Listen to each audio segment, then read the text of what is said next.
Guys, നമുക്കിന്ന് ഒരു type fried rice ഉണ്ടാക്കി നോക്കാം. 4 മുട്ടയും കുരുമുളക് പൊടിയും ഉപ്പും ഇട്ട് ചിക്കി വാരി മാറ്റി വയ്ക്കുന്നുണ്ട്. സെയിം പാത്രത്തിലേക്ക് തന്നെ സവാള ഇട്ട് വഴറ്റുന്നുണ്ട്, കൂടെ വെളുത്തുള്ളി ഇട്ട് വഴറ്റുന്നുണ്ട്, അതിൻ്റെ കൂടെ ക്യാരറ്റും കൂടി ഇട്ട് വഴറ്റുന്നുണ്ട്. ഇതിൻ്റെ എല്ലാം ആ പച്ച മണം മാറി വരുമ്പോഴത്തേക്ക് സോയ സോസ് വീത്തി കൊടുക്കുന്നുണ്ട്, കൂടെ ടൊമാറ്റോ കെച്ചപ്പ്. ഈ കെച്ചപ്പ് ഞാൻ ഇപ്പം തട്ടിക്കൂട്ടി വീട്ടിലുണ്ടാക്കിയതാണ്, ഭയങ്കര സിമ്പിളാണ്.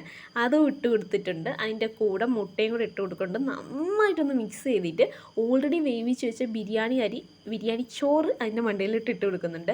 ഈ ഫ്രൈഡ് റൈസിൻ്റെ ടേസ്റ്റ് ഇരിക്കുന്നത് തന്നെ ഈ മിക്സിങ്ങിലാണ്. ഈ കടയിലൊക്കെ ഈ ചട്ടിയൊക്കെ പൊക്കിയിട്ടൊക്കെ മിക്സ് ചെയ്യില്ലേ, അങ്ങനെയൊന്നും ചെയ്തില്ലെങ്കിൽ നല്ല രീതിക്ക് മിക്സ് ചെയ്ത് എടുത്തിട്ടുണ്ട്. ഈ ഒരു അവസ്ഥയിലാണ് കിട്ടിയത്. ഞാൻ ഫസ്റ്റ് ടൈമാണ് ഫ്രൈഡ് റൈസ് വീട്ടിൽ ഒന്ന് ട്രൈ ചെയ്ത് നോക്കുന്നത്. ഇതിൻ്റെ ഫസ്റ്റ് ട്രൈ ആണെങ്കിൽ ബെസ്റ്റ് ട്രൈ ആയിട്ടാണ് എനിക്ക് തോന്നിയത്. നല്ല അടിപൊളി ടേസ്റ്റായിരുന്നു. ഫ്രൈഡ് റൈസ് കം ബിരിയാണി എന്ന് വേണമെങ്കിൽ പറയാം. നല്ല ടേസ്റ്റായിരുന്നു. അപ്പോൾ അത്രയാണ് ഇന്നത്തെ വീഡിയോ. നെക്സ്റ്റ് വീഡിയോ കാണാം. See you the next video. By.